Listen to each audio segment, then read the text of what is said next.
Good evening, everyone, and welcome to the 56th Annual Scripps Lecture. I'm Al Stavitsky, Dean of the Reynolds School, and delighted to have everyone here.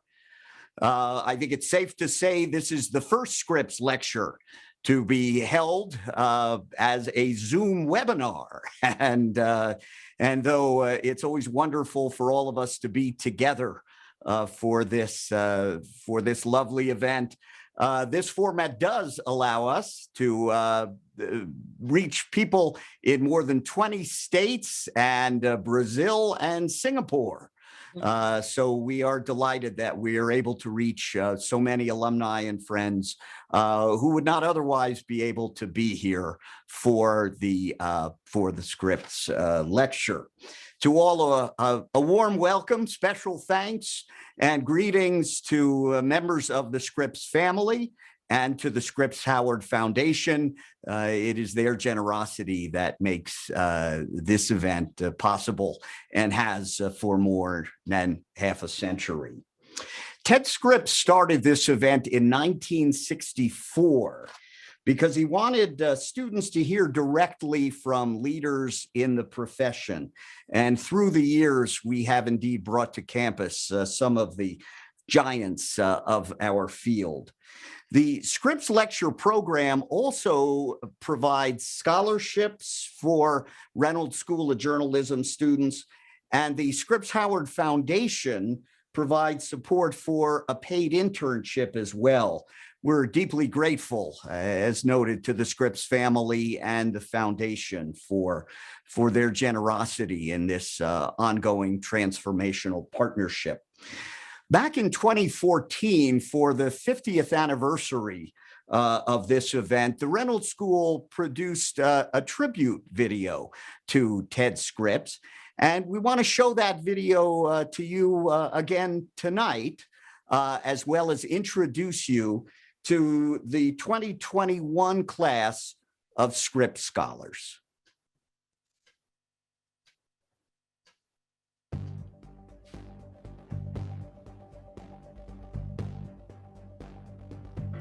Sir Isaac Newton said, "If I have seen further, it is by standing on the shoulders of giants." For generations of Nevada journalism students, one of those giants is Edward W. Scripps II, known to all as Ted. Ted Scripps was the grandson of the legendary E.W. Scripps, founder of the United Press News Service and the Scripps Howard newspaper chain. But when he came to the University of Nevada in the late 1940s to study journalism, he was just Ted. Ted was an absolutely delightful kid when he was at the University of Nevada. Very shy, and not pushy at all, and not Ted Scripps of Scripps Howard. He was simply Ted Scripps, a student. Ted was the kind of person in later life and in adulthood that he was as a young man, that it was really not about himself, never. It was always about what he was there for. And as a student, Ted was here to be involved all across the university, from excelling in his classes and student publications, to fraternity life and membership in the secret Coffin and Keys Society, to organizing Mackey Day and the Winter Ski Carnival. Ted graduated in 1952 and launched a career that would take him to the highest levels of journalism. And you know what was deceptive about Ted? He was a very gentle human being, very nice man. And he could do a very hard-nosed journalism. And that's the paradox we want. But even as Ted traveled the world and rose to become vice president and a director of United Press International, he never forgot his alma mater. Well, Ted was a Nevadan. He lived here, and he went to school here, studied here, always had a place in his heart for the university and for its journalism program and for the chair of that department, Professor Higginbotham. Ted returned regularly to campus, often lecturing in journalism classes. He believed strongly that students need to learn from outstanding professionals, as well as from the faculty. So he established the annual Scripps Lecture in 1964. It's been going on for 50 years by the grace of Ted himself and his wonderful family, the Scripps Howard Foundation. And it has blessed this journalism program with some of the finest journalistic minds over half a century.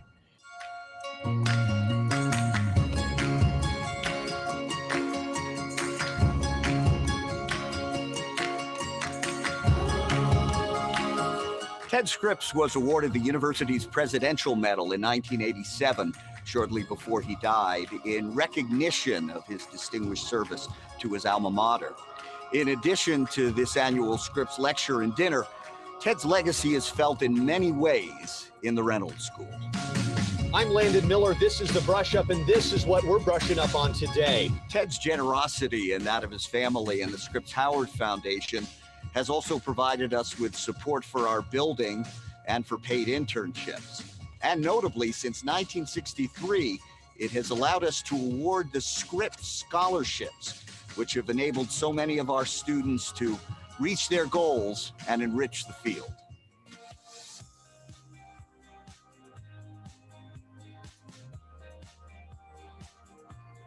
The Reynolds School is proud to present the 2021 class of Scripps Scholars.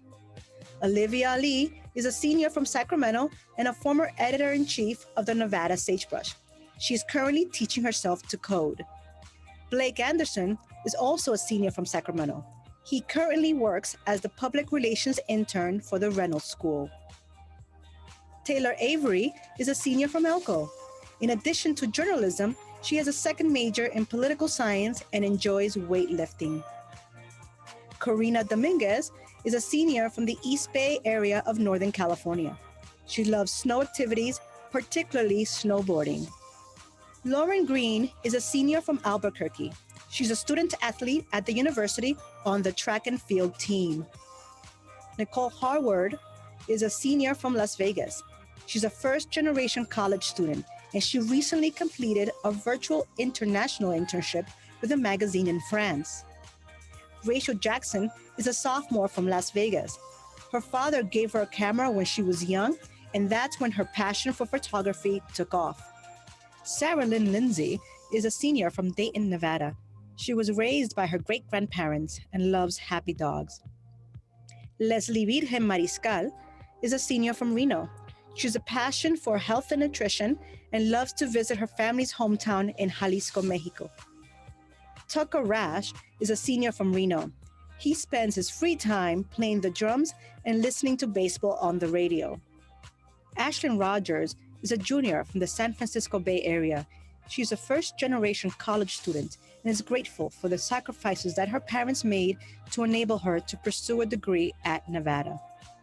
Ariana Schmidt is a senior from Carson City. Along with her journalism major, she is pursuing a minor in Spanish. Catherine Schofield is a junior from Paradise, California. She's a member of the university's marching and pep bands. Sarah Strang is a senior from Reno and is currently interning at the Reno Gazette-Journal through a partnership with the Reynolds School. In her free time, she enjoys winter sports such as snowboarding and ice skating. Kennedy Vincent is a junior, born in Las Vegas, but raised in Trinidad and Tobago, as well as in Southern Nevada. She's eager to start her journalism career. We are grateful to the Scripps family and to the Scripps Howard Foundation for their generous support of this transformational scholarship program and event.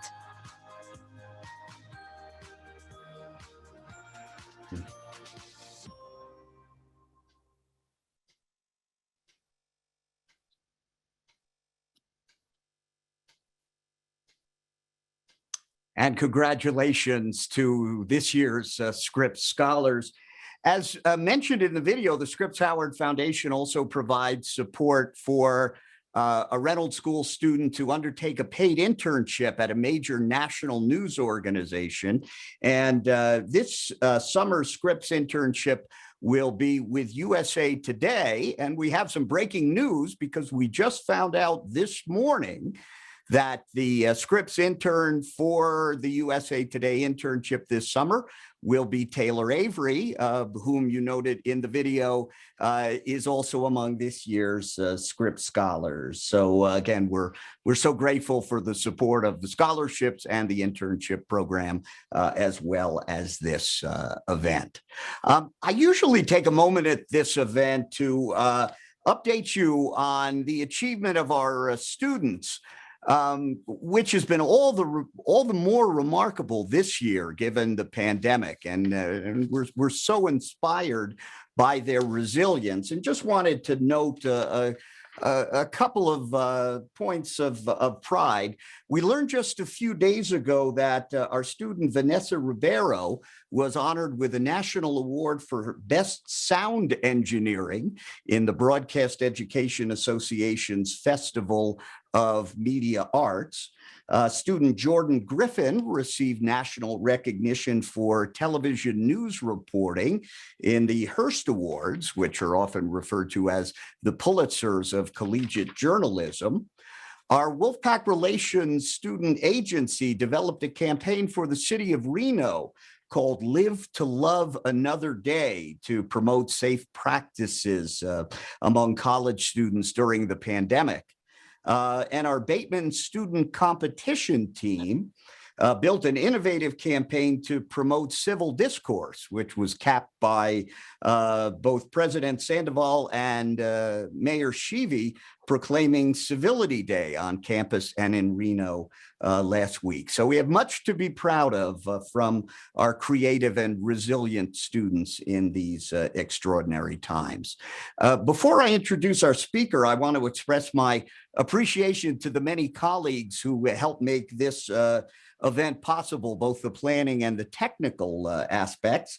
We want to thank Michelle Rebelati and her team at the UNR Libraries, Jesse Fagundis, Luke Sorensen, Larice Antoon Becker, Sally Achetto, Perla Gomez, and Barbara Trainer here at the Reynolds School. Thanks to all of you.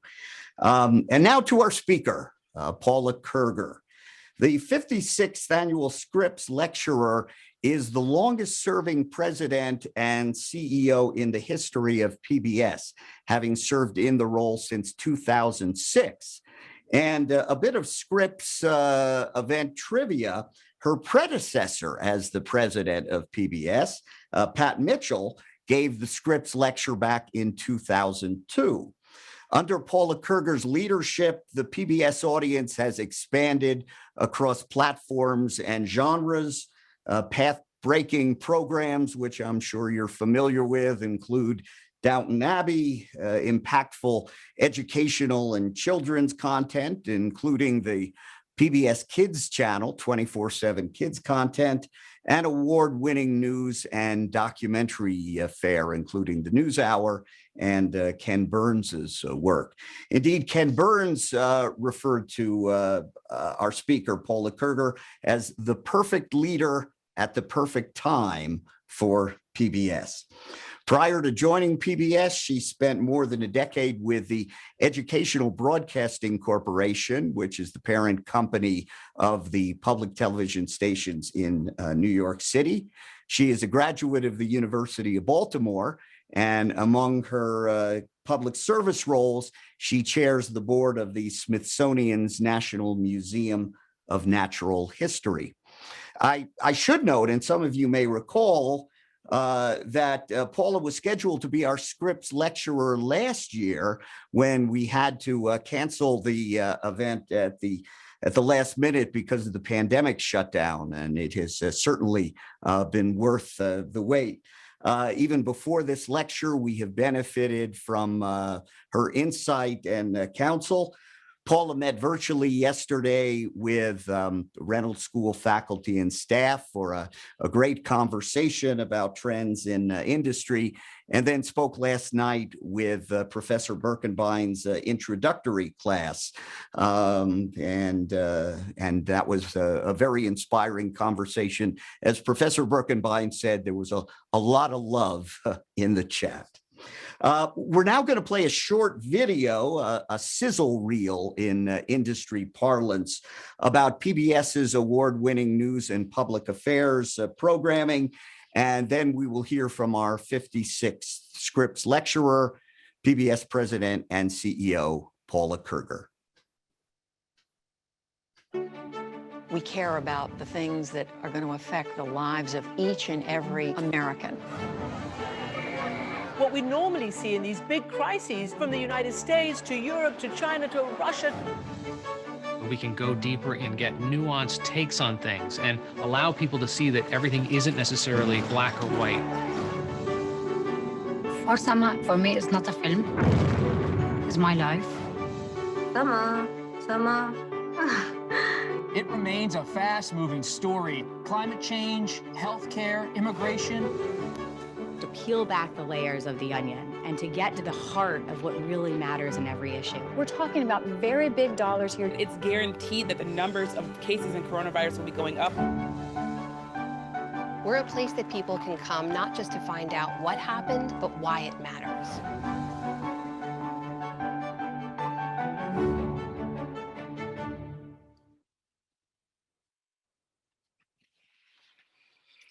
Good evening, and thank you so much, Al. And thank you to President Sandoval, the Reynolds School of Journalism, Scripps Howard Foundation for inviting me to participate in this wonderful tradition as we pay tribute to Ted Scripps and his indelible mark on journalism. I'd also like to recognize two individuals who I think are part of this meeting virtually: the current president of PBS Reno, Kurt Mishi, and the founding president of PBS Reno, Jim Paglarini. Both have been extraordinary leaders in public television, and I'm delighted that they are participating, although, as I said, virtually. It's great to be here with you in this format, but I am disappointed that we're not all together in Reno.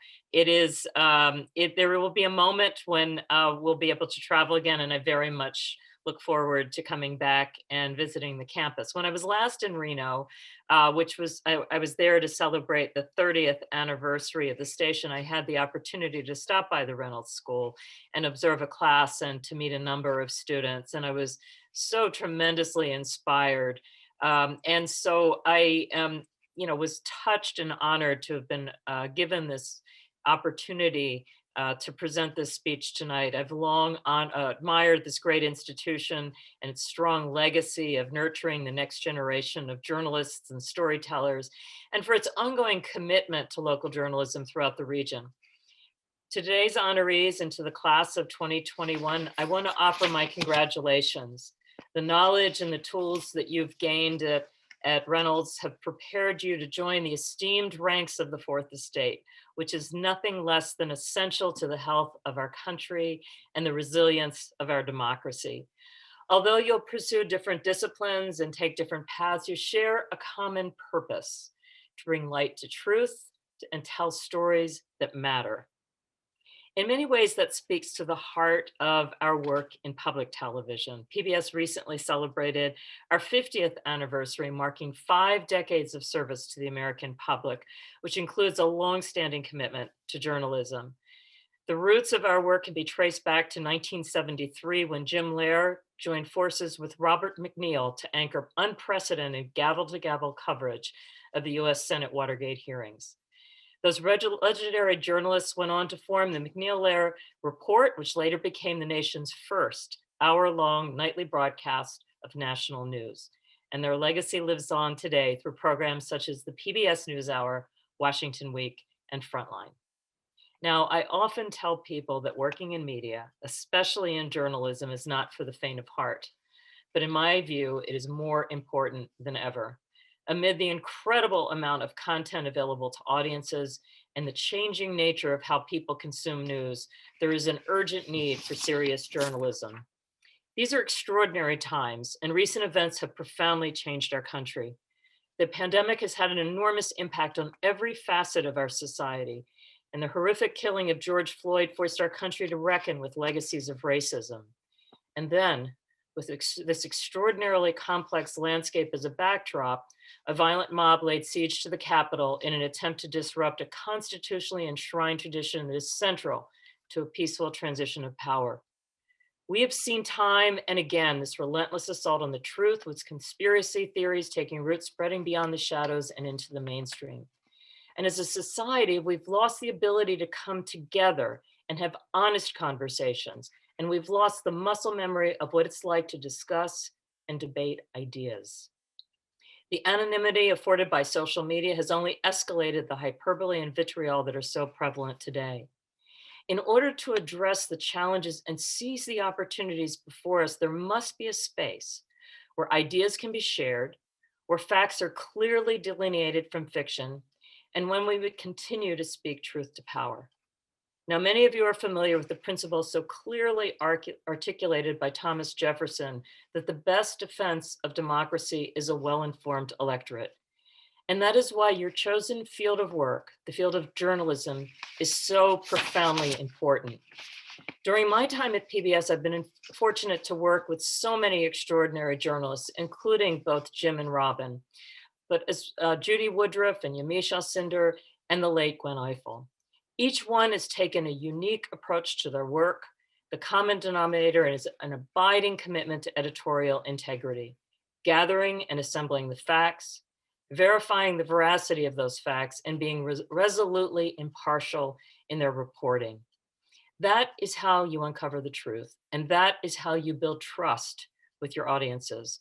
And trust is the single most important commodity in our business. It used to be that the work of a journalist was fairly linear.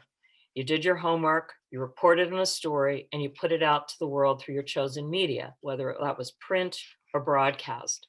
But now there's an added dimension, figuring out how to connect with audiences who are constantly bombarded with information and ensuring that authentic journalism rises above the clutter.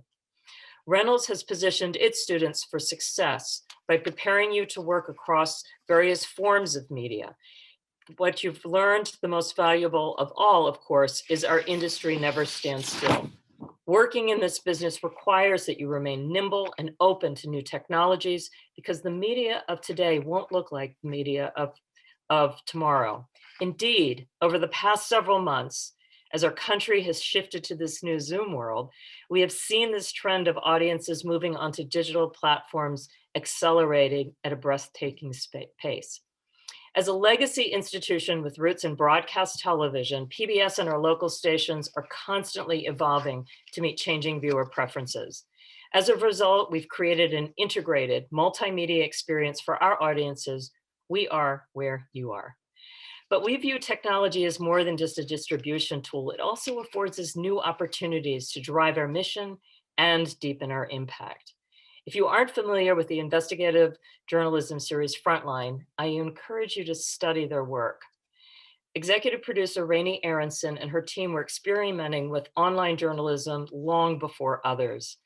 As they expanded into the digital sphere, they didn't stray from their commitment to editorial integrity. In fact, they used technology to set a new bar for transparency.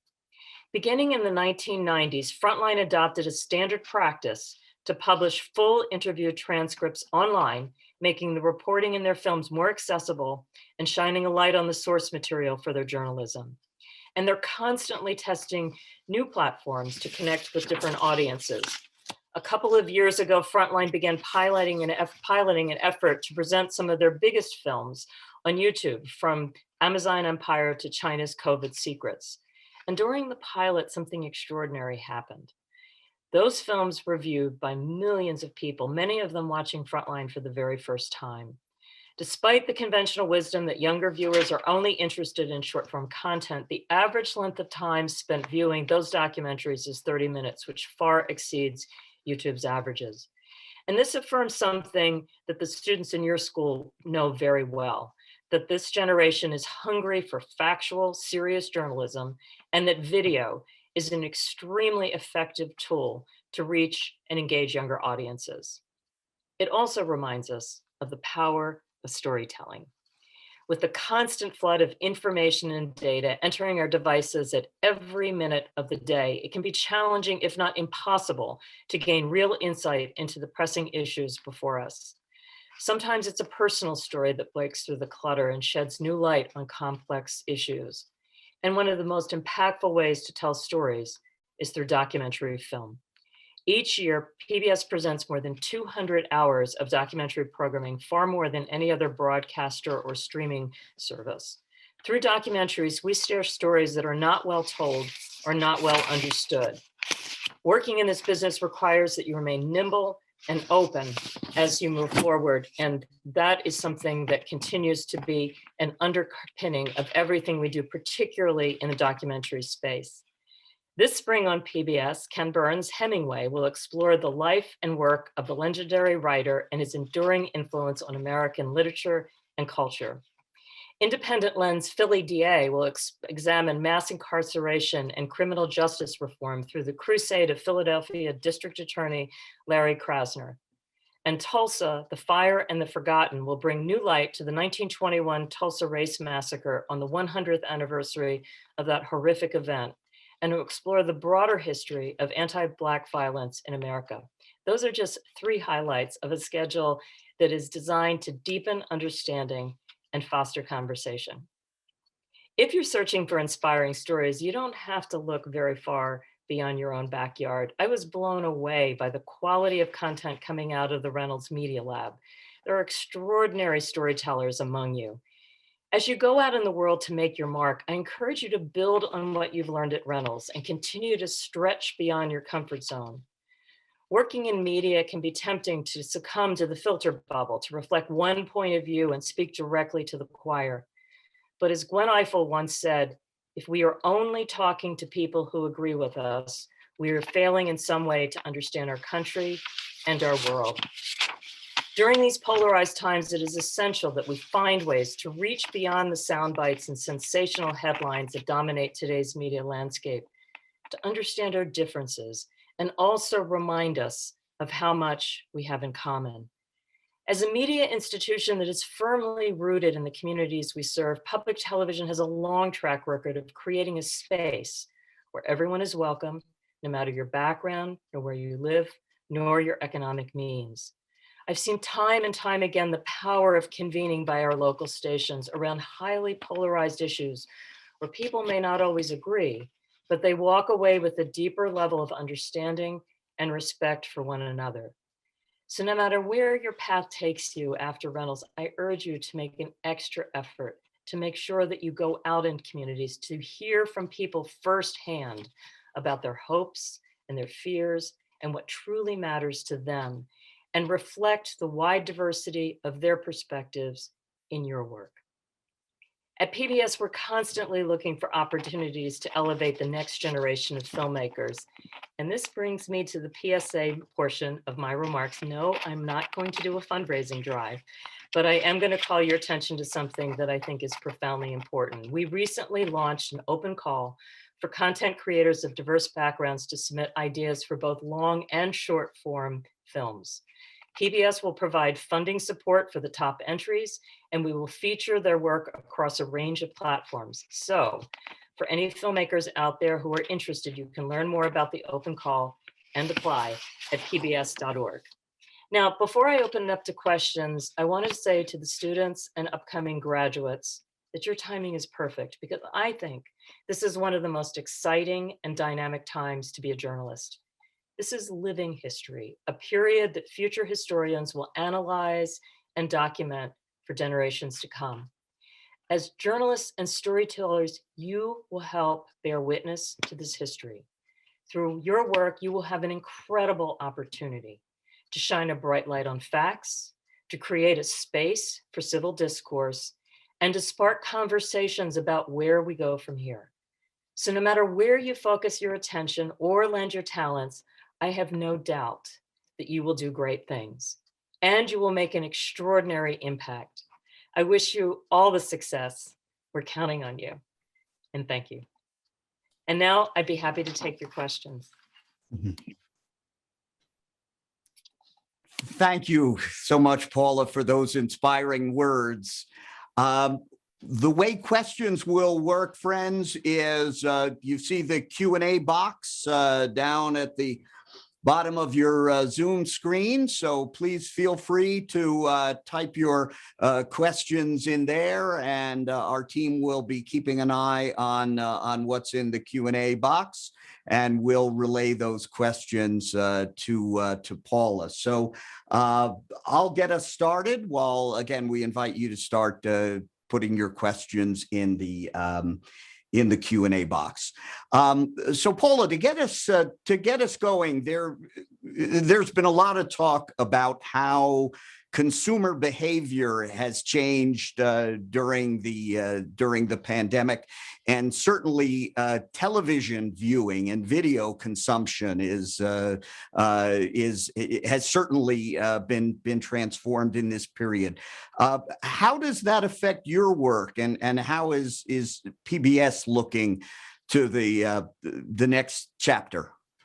Yeah, so this has been really a profoundly interesting year to observe. So over the last few years, we've watched as more and more people have migrated from principally watching television, either over the air or more likely through satellite or cable. And as more and more people are beginning to watch on streaming platforms, we've been paying attention. We've done a lot of work in this space and looking for opportunities to expand our work and more importantly, our station's work onto all these new platforms. But more and more people are spending more of their time on the streamers, and there has been an explosion of those organizations too. And I think during this period when people have been at home, you see a lot of experimenting. You see a lot of people actually signing up and then signing off different streaming platforms. It's much easier to do than signing up and canceling your cable. But we also have seen a lot of people watching a lot of content. Our audiences have been up significantly this past year.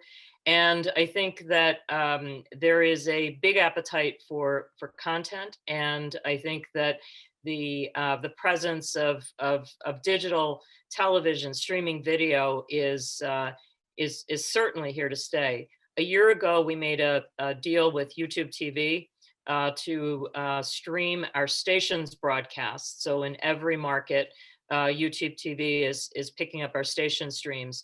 And we've seen that accelerate significantly. So if you're in this business, it's a fairly dynamic period, because that legacy business of broadcast television is still very strong. And I would argue, particularly for public television, and I heard this actually from some of your students last night, who grew up watching PBS, in part because their families could not afford cable and they relied on over-the-air television. There are still a large number of people that rely on over-the-air television. And I think from a public policy standpoint, we need to pay attention to access, particularly as there is still not ubiquitous broadband that is available to every American, certainly, in some cases because of geography and in some cases because of economics. So free access to information is profoundly important.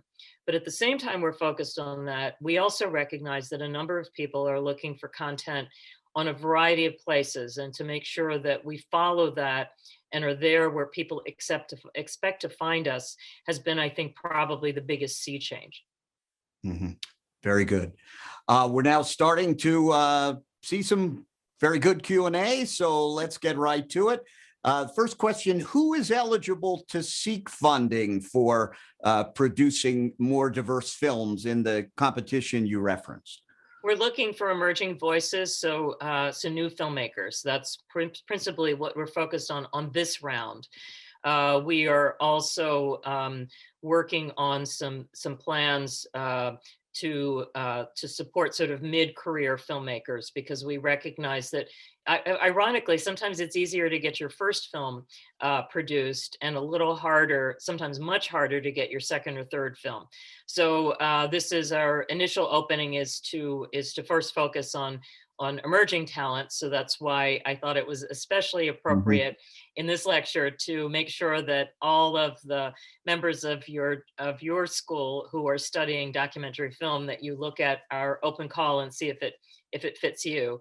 And certainly more to come from PBS. We have a very deep commitment of telling America's stories, and we're particularly interested in finding not only new voices, but stories that are not well told or not well understood. And so that's what we're seeking to develop. Very good. Thank you. Next question. If you are a new graduate in these times, what advice do you have to get your foot in the door, and what should expectations be?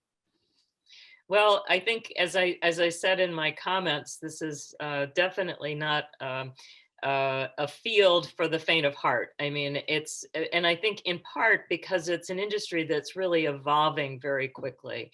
And I talk to people now that and some have come into PBS that are in jobs that did not exist 5 years ago. I think the landscape is shifting very quickly, but there is a lot of content that is being developed. And so I think with that becomes opportunity. Coming off of COVID, when so much did shut down, I think as things begin to ramp up again, I think there will be more opportunities. My suggestion for someone that's graduating is, I talk to some students that have a very specific career path mapped out and feel that, that first job is going to be so fundamentally important to advance them in the career that they think they're headed in. And I would look for opportunities that give you experience, and that, potentially you want to look for people that you can learn from. My college career, which I shared with the class last night, is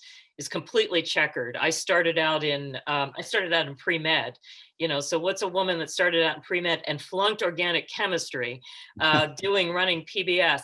I can't tell you how this happened, except that as I went through my career, including my first job, which took me in the nonprofit sector, which is not even a sector I thought about, when I began, thinking about gainful employment, is that, I kept my mind open to possibilities. And I took a job that I never thought I would have considered when I was in college, and I began to learn very quickly. I worked for UNICEF on Capitol Hill. I worked for the woman who represented the organization there, and it just suddenly my world started to open, and I began to develop different skills. And so I encourage people to think more about what they will learn in their first job rather than whether it exactly tracks to some linear path that you want to go on. You have all these fellows that have just been awarded, and internships. Internships are always a great opportunity, and many organizations, including mine, offer paid internships. And I think that, that's also a different way. I also encourage people that are getting close to graduation to begin talking to as many people as you can. I think there are opportunities that are beginning to open up. Organizations, including mine, are beginning to hire up again after a period where everybody's sort of held back. I think there are many more opportunities in the digital space. And that is, I think that is a sort of a rich opening. You have skills that commercial media is very interested in, and you have media consumption habits that are different than people even a few years older. And so people will be interested in you. Very good. Thank you. Next question. In all your years of being CEO, what was one of your favorite titles that you were able to produce? One of my favorite titles that we were able to produce. So I am not a producer myself. I just have the opportunities to sit on top of an organization where really great work is produced. And it's when you ask someone that runs a media company, it's like, what's your favorite program? That's like asking someone to pick your favorite child. Yes. Right. So it's fraught. But I will say that, obviously I'm very proud of all the work that Ken Burns has brought forward. Just the range of topics that he covers. Each one is interesting. His next project on Hemingway, which I mentioned a few minutes ago, I think is quite spectacular and so forth. But I think the film that I'm the proudest of in the last few years is one that actually had a very quick appearance in that clip that I showed at the front end. And this is a film called For Sama, which was produced out of Frontline. And it is extraordinarily powerful.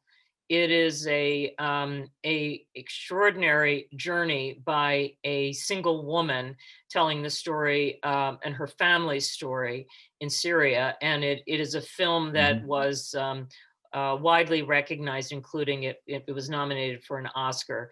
And I was so proud of that film. It is, I think, sometimes hard to get people to focus on stories that people may not see a direct link to themselves in their own lives. And I think that the way that particular documentary was shaped around the woman and her relationship with her child made it so accessible and such a profound way of telling a very complicated story about what is currently going on in Syria, that it just, I think it is a exceptional film, and I'm so very proud of it. Thank you. Actually, the next question sort of goes to the same point. So we'll move on to, given the fragmentation of information sources available today, how do reasonably objective and fact-based outlets like PBS and NPR break through and make a difference? Well, I think the answer is in part in your question in the front end, because I think that people are overwhelmed with an abundance of information and content, and they look for trusted sources and gatekeepers, and I would say brands, to help them navigate. I commented a little while ago about trust. And when I think of all of the attributes of public broadcasting, the thing that is the most important is that we are a trusted institution. It is how we've existed for 50 years. We are largely funded by philanthropic support, and people give money only to those organizations that they trust and that they believe are filling a critical need. And so for us to earn that trust, I think more than, any other media organization, maybe that's too far-reaching a comment. I personally believe it. We have to stay vigilant in terms of making sure that we honor that trust. And I would say at times as an organization that can hold you back, because you can worry so much about doing something that would move you out of that important place. But I think in actuality, we take a lot of risk and we move forward always with an intentionality, because we believe that that's what the public expects of us. So I think part of that is how we have been able to experiment so deeply on so many digital platforms. When you look at different types of program genres, those have all been developed out of public television and later picked up by commercial television.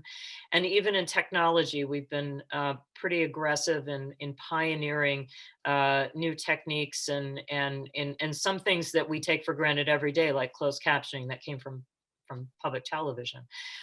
So I think that having an organization that has a powerful association in people's minds as being an organization that's trusted and that is created for the public good has really enabled us to shine. And I will tell you that in this last year in particular, but in these last years, the audience for NewsHour has gone up significantly. People are looking for information they can trust. And I think that all of the work that has gone into building that through the work of both PBS and our member stations across the country has really been profoundly important. And we see the benefits of that in the people that are now coming to us in quite large numbers. We are, in all of the various media organizations and platforms, we're the numbers, I think we're right now either 6th or 7th most watched. And that means that we are breaking through across lots of different ages and backgrounds and across the country. And that is, I think, as an organization that is committed to being, at times entertaining, not in the journalism space, hopefully, but entertaining, but also educational and inspirational. It is really important that we make content that is authentic and trusted and accessible. And I think all those pieces play into what the brand of PBS represents. Good. Thank you. Next question. In light of the massive disinformation and political polarization, broadcasting and connecting fringe ideas and groups, how does PBS plan to engage meaningful connections and communications to shine the light on truth and encourage open dialogue of points of view in a civil manner? So sort of a related thought. I think that ties in a little bit to what I was talking about, but let me just take it into a slightly different direction, which is, part of what I'm talking about is really a focus on truth and again, I think that, helping people discern the source of information. We've been talking about this in every meeting that I've had, virtually every meeting that I've had since I've been involved with this great university over the last 2 days. And the same subject comes up over and over again. I think that, that people are hungering for truth, they're hungering for information. And so I think for us, not only being very focused on continuing to deliver that truth, helping people, and beginning with our work that we do in classrooms, frankly, in really improving their ability to discern the sources of information and how to really get at the heart of whether something is accurate or not is important.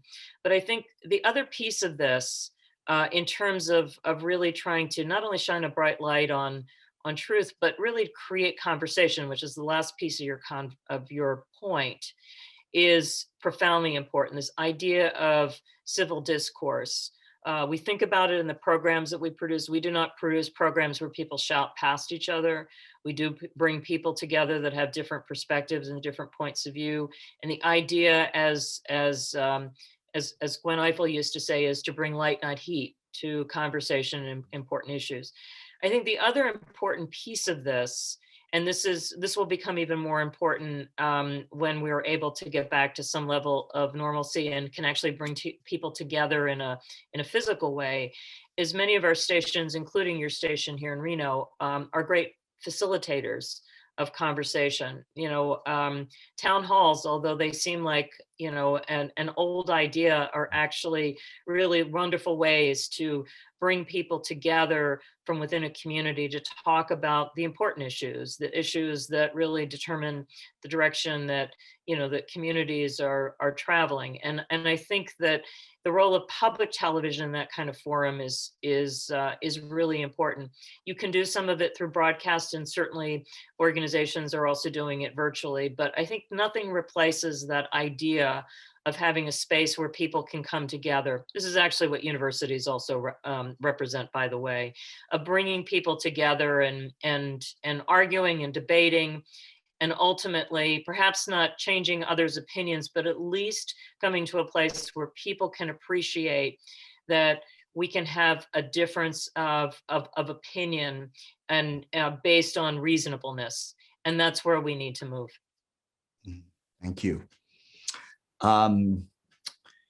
This question, where does a journalist draw the line between objectivity and ethical behavior toward the public. I guess the first clause, in an era where we sometimes see heinous behavior on the part of public officials. So perhaps this is getting to the point of, objectivity between perhaps calling out mistruths, falsehoods, and the like. Yeah, and you can see media organizations have really grappled with this over, certainly over the last period of time in really figuring out how to cover stories and hold people accountable. And I think it really comes back to this whole idea of really focusing on fact and really being able to talk about fact. And that's the way, without falling into the way that you frame the question around objectivity. Objectivity has nothing to do with fact. Fact is fact. And I think that I listened to my good friend Judy Woodruff, who, in addition to being the anchor, is the managing editor of the NewsHour, and she has thought very carefully about these issues over the last years, and really making sure that, in the work that we're doing coming out of NewsHour, that we are, as part of the reporting, staying focused on the fact and not getting conflated into opinion and anything that would lead you down a path that would take you away from the objectivity, which is really at the core of good journalism. Good, thank you. We have about 10 minutes left, so we'll see if we can get through a couple more questions. Legacy journalism and advertising-based newspapers are folding up in some communities, and in their place, nonprofit journalism outlets are springing up. How far can this trend go? Well, it's interesting. That's how we're based, and that's actually how National Public Radio is also structured. There also are, examples of families that have come back in and have purchased newspapers and have invested in journalism. I think that there is a history of philanthropy supported journalism, and I run a 50-year-old organization that proves that. And I think that as long as organizations can demonstrate value, certainly the public sees the need for journalism. I think there is the potential for some media organizations to be supported by philanthropy, or potentially some hybrid. Some advertising support, potentially some philanthropic support. There is a way to knit it together that makes sense. I think the important thing is that there does need to be investment in local journalism. Local journalism is profoundly important, as is, the national stories, but what happens in communities matters. And ensuring that there are journalistic organizations that can be covering those stories, that work needs to be covered. There are organizations that have also come up, like Report for America, which obviously is involved in, as Teach for America is. It's based on the principle, but different, because it's sort of mid-career journalists that are supported and put into media organizations too. So that's when I said there's all kinds of interesting hybrids of ways that journalism can be supported in addition to underwriting an entire organization. This next question refers to your comment that journalists are working during an historic time. Do journalists work in a different way, knowing that their stories are not just reports of what's happening now, but accounts that will become part of a more lasting historical record? That's a really interesting question. I don't really know the answer to that. I talked to I have talked to journalists. Lisa Desjardins was inside the Capitol on January 6th. I watched her live stream coverage, and I've talked to her afterwards. And Amna Nawaz, who is also an anchor for the NewsHour, was on the grounds. And I think in the heat of the moment and the reporting that they were doing, now they were doing live stream reporting, on the ground.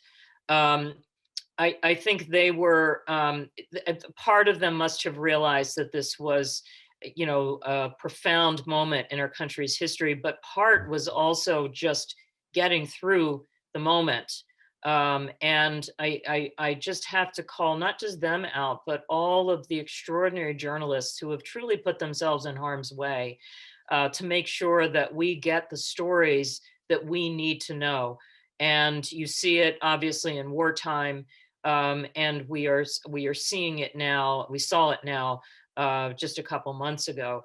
And so, I have to believe that that people who are writing and reporting at this moment recognize that this is going to be a time that will be studied and analyzed for generations to come, and therefore their words and their work matter even more.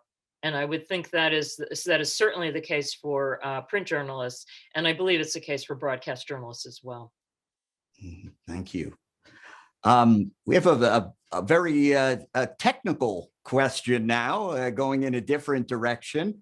What role do you see data casting playing in the coming years with public television stations? And perhaps you might give a brief definition of data casting. Yeah, I think one of our public television stations may have asked me that question. So the question is a funny one, because right now some of our stations are using data cast, so being able to use a piece of broadcast spectrum to feed information out that is data, not just moving images and so forth that you see on television, is really what the question is about. The real question actually is not about data casting as you look forward, because data casting is built on a current broadcast model. The real question is with the new broadcast standard, which we all remember, we went from analog television to digital, and suddenly we got high definition, and we had the ability to get many different channels, not just one, and the quality improved and all of that. That was the last transition to a new broadcast standard. The newest broadcast standard, ATSC 3.0, is, and I've now lost everyone in the audience except for the person who asked this question, is not a mandated transition. And so how that moves, but it will also allow more data and information to move along with the images. And it could provide interactivity. Some stations using datacast have tried to help schools that are trying to reach kids that don't have access to broadband by pushing content out and lesson plans out through datacast, but it's really more of a one-way. And the ATSC 3.0 allows a two-way type of communication. So thank you, whoever asked that question. And if it's someone I know, yeah, you should be ashamed of yourself. Well, full disclosure, it's from the university's CIO. So okay, that's all right. He's okay. Or she. He or she is okay. Right. Since we're coming up on time and it's 10 o'clock back on the East Coast for you, Paula, I've got a great question to wrap up with, except my scroll has I have to scroll back to it. Last night when you spoke to the class, and it happened to fall on International Women's Day, and there was a lot of great discussion on your experiences as a woman, as a prominent national media leader. So this question from one of our Scripps scholars, one of our new Scripps scholars, is what advice would you give young women in this industry? The future is in front of you. Be fearless.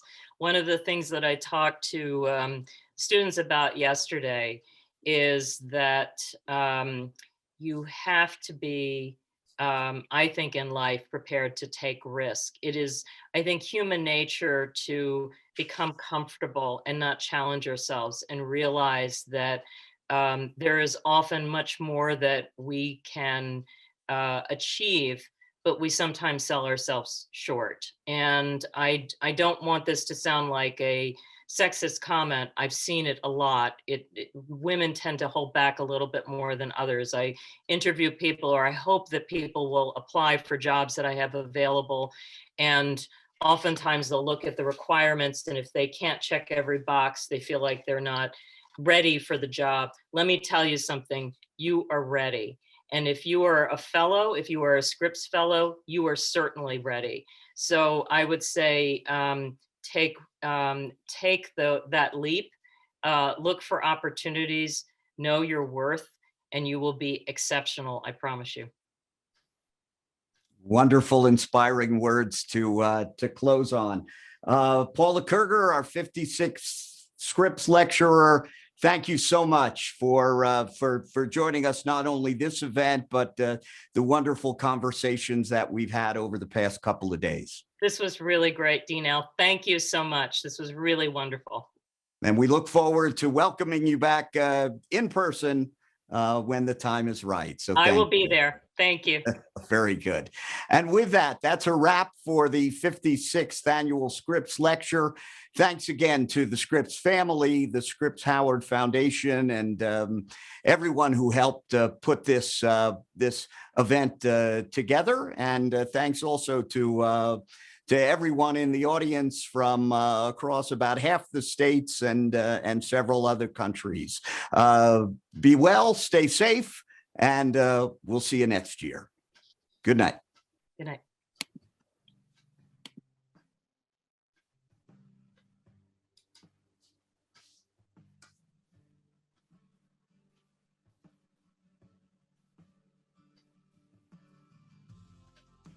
Mm-hmm.